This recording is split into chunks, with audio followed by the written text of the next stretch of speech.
Well, hey everybody, Mr. Mac here.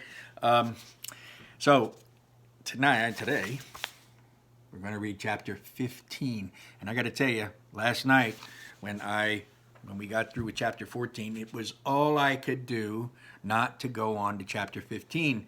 Oh, I wanted so badly to find out. And that's what good books do. You know, they're page turners, and you just don't want to put the book down, but sometimes you just got to do it. You got to make yourself do it. And that's what I did. And I told you at the beginning, I'm going through this for the first time with you, myself, and I don't want to skip ahead. So, I just can't wait to read chapter 15. If you remember, chapter 14 ended with Ian falling in the pit. He had used his magic. He had gotten the spell. He had created one of those trust bridge using magic. Everywhere he stepped, there was a blue light that held him above the chasm, because they needed to get across the chasm to lower the drawbridge. He was almost there. He was a step away, remember? And when he looked back to tell Dad, this last step's for you, he realized that the rope that Barley had tied around him had fallen off. And when he saw that, it scared him. His confidence went, and he fell down. My prediction was that's how it ended. Very dramatic, very full of action. My prediction was that he had a staff. He was going to summon magic, and magic was going to lift him up. That was my prediction, and he was going to be okay. He was almost across the chasm anyway. He was only one step away.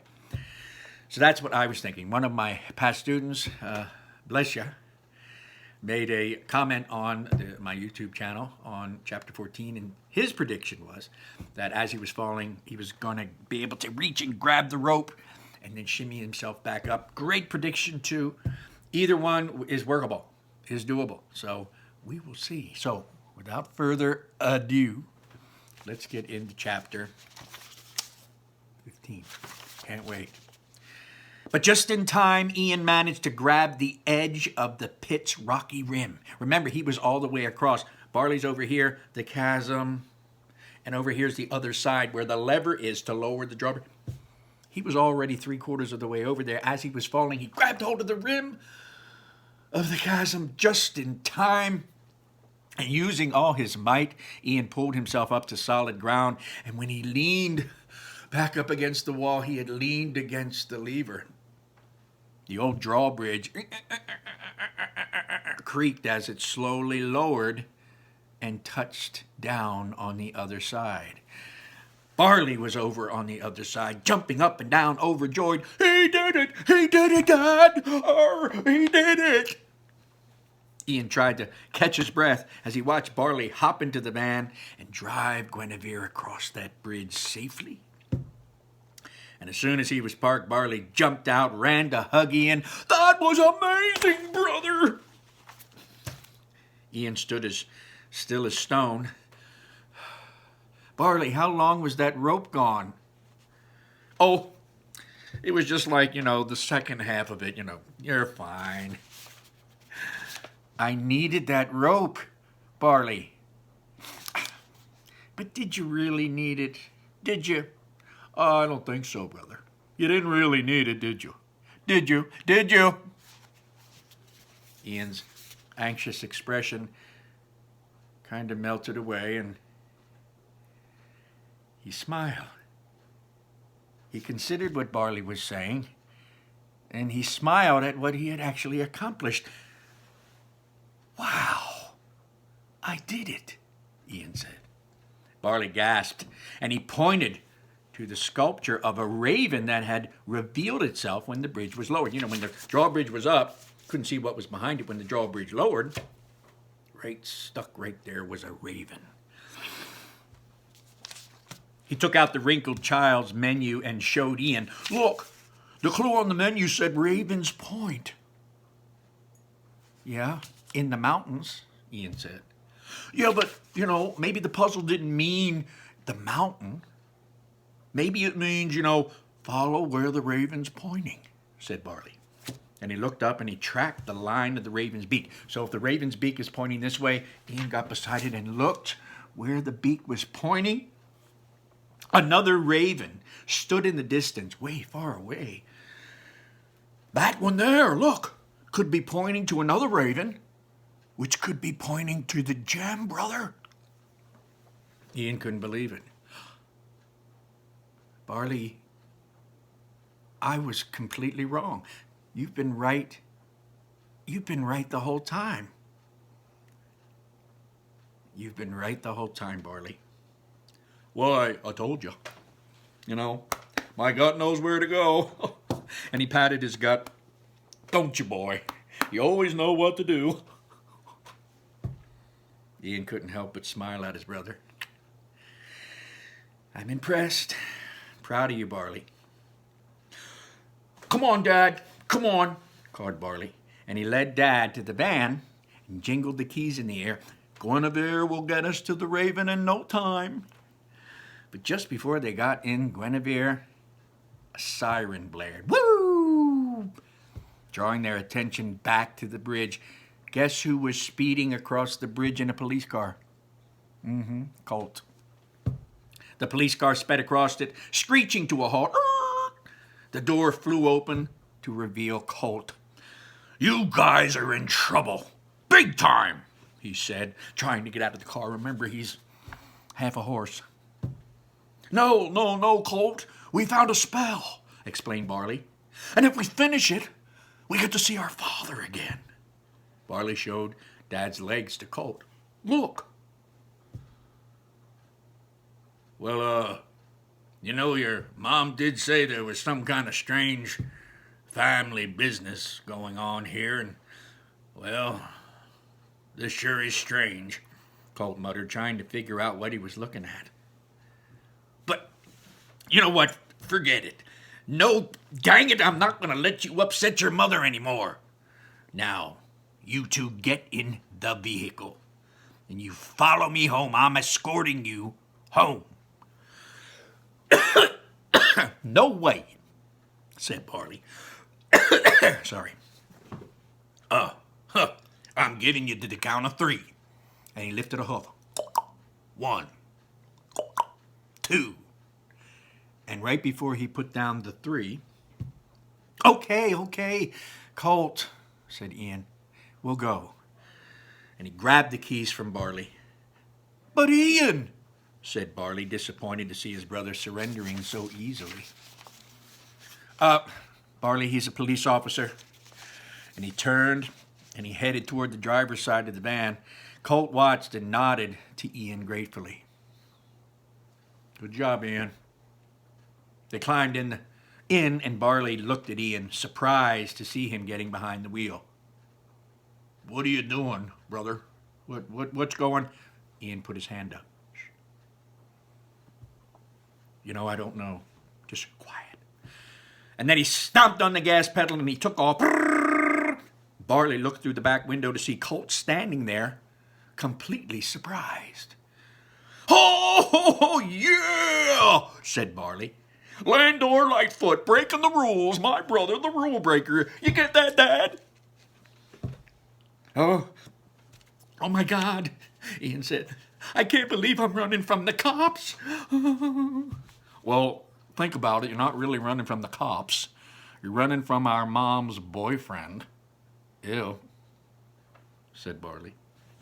But suddenly, sirens blared and lights flashed, and Ian looked in the rearview mirror, and Barley turned around and looked out the back and saw that there were 10 other police cars following Colt's.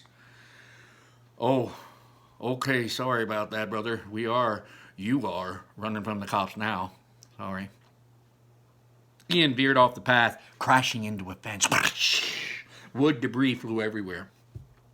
The police car swerved to follow Guinevere. Ian spotted a raven statue in the distance, and then the van, fishtailed as it whipped around a tight corner to get to it.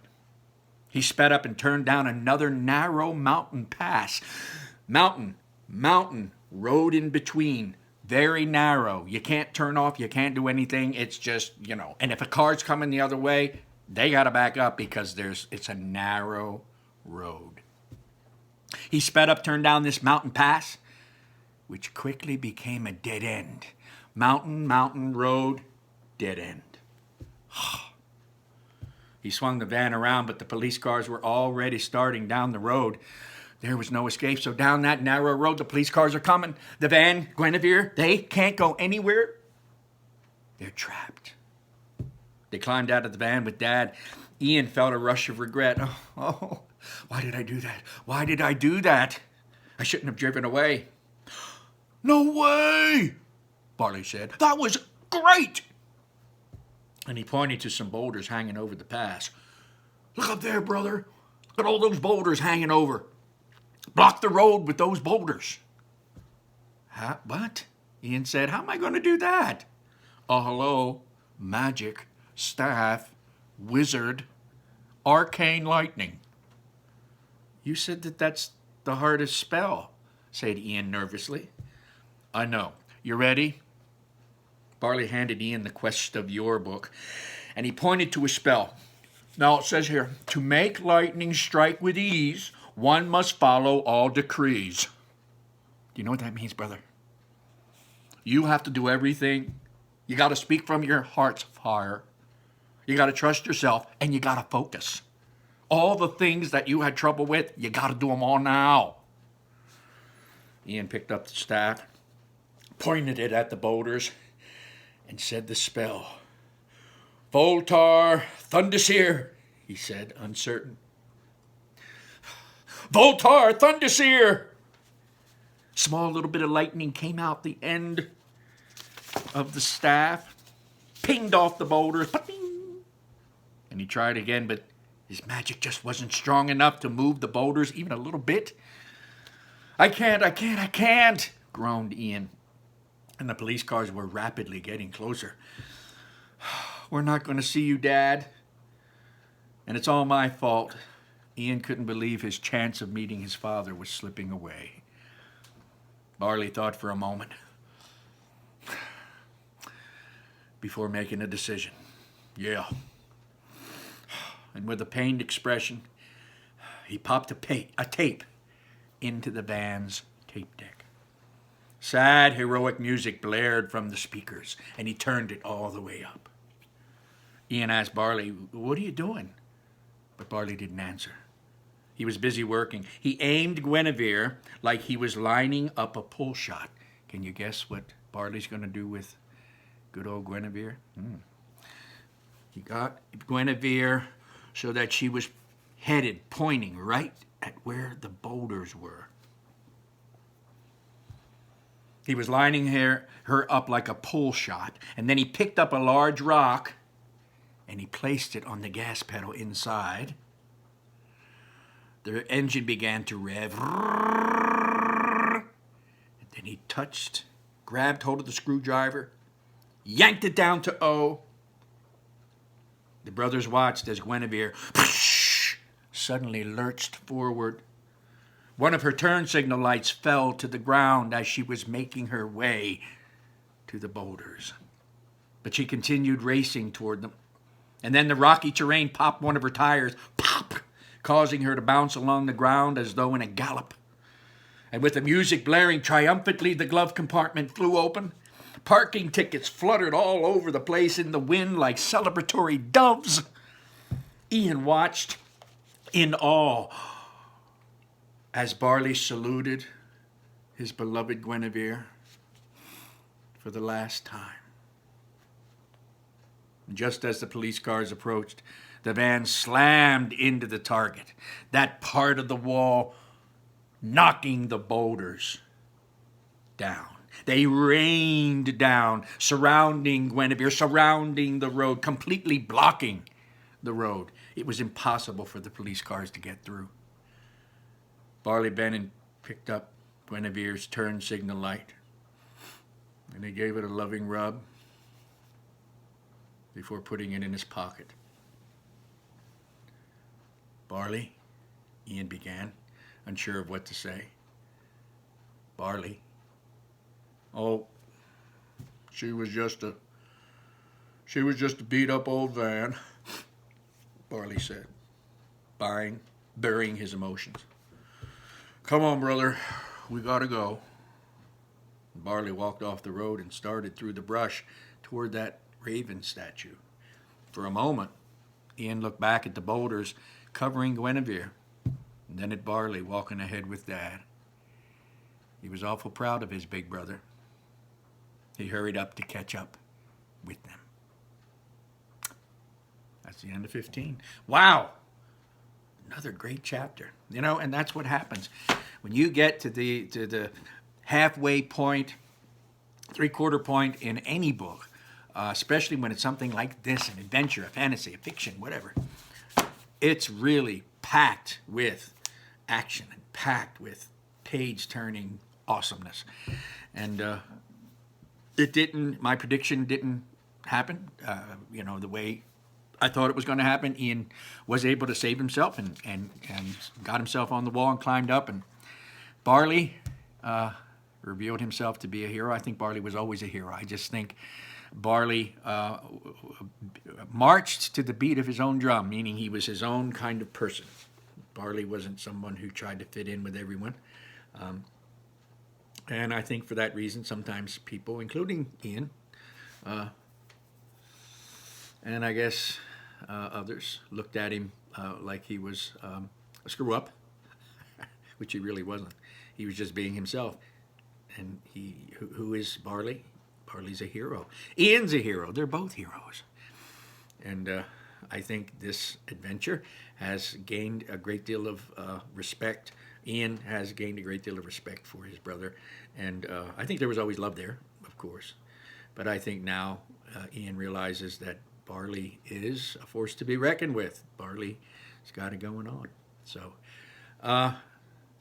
anyway, that's that for that. I'm going to read chapter 16, get it on tomorrow, Saturday, and I can't wait for that. I'm waiting to see what's going to happen with Laurel and with the Manticore. I'm wondering if Colt had communicated, or certainly will communicate, now that he's stuck on the other end, other side of the road with all the boulders and the other cops, to at least let Laurel and the Manticore know where they are. So, I don't know. I think my prediction is that they're going to make it to the next Raven, and they're going to find the gem that they need, the Phoenix gem. Remember, that's what they need to bring the other half of Dad back. So that's my prediction. They're going to find it. We have 16, 17, and 18 to go. So, usually everything doesn't come to a climax in the last chapter. Usually that happens before the climax. The ending isn't really the ending. When everything gets wrapped up, a lot of times that happens. Well, certainly before the last chapter. So we'll see. We're getting there. I think they're going to make it to the Raven, and they're going to find the Phoenix gem. That's what my prediction is. Take care.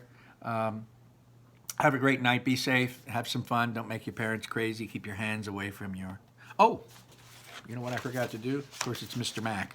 I forgot to show you the pictures that I said I was going to show you after chapter 14. So this is the picture of the boys right before... I hope there's not a glare there. You can see Ian, or Barley, he's got the rope, and there's like the precipice, down into the chasm. And here is Ian stepping across the chasm. I know there's a glare there. I'm sorry, but anyway, there he is going across that deep, deep chasm, and you can see Barley over here holding that part of the rope, and that is a deep, deep chasm. So it says on the first, when the boys arrive at the Path of Peril, where they find a bottomless pit, Ian will need to get them across using magic. Barley ties a rope around him in case he falls. Well, we read that, and that's that. And then the caption under the second picture says, Ian creates an invisible bridge to cross the pit, but time is running out. Will Ian and Barley be able to find another Phoenix gem? Well, that's the big question, isn't it? And that's the picture there. That's the big question. I know they will. They will. They're working together. They're more together now than they were before. And I think they will. So, that's it. Take care. come back and listen to the next chapter, chapter 16. And take care. Let me find the button. I know I say that all the time. Take care. Have a good Friday night. Bye-bye.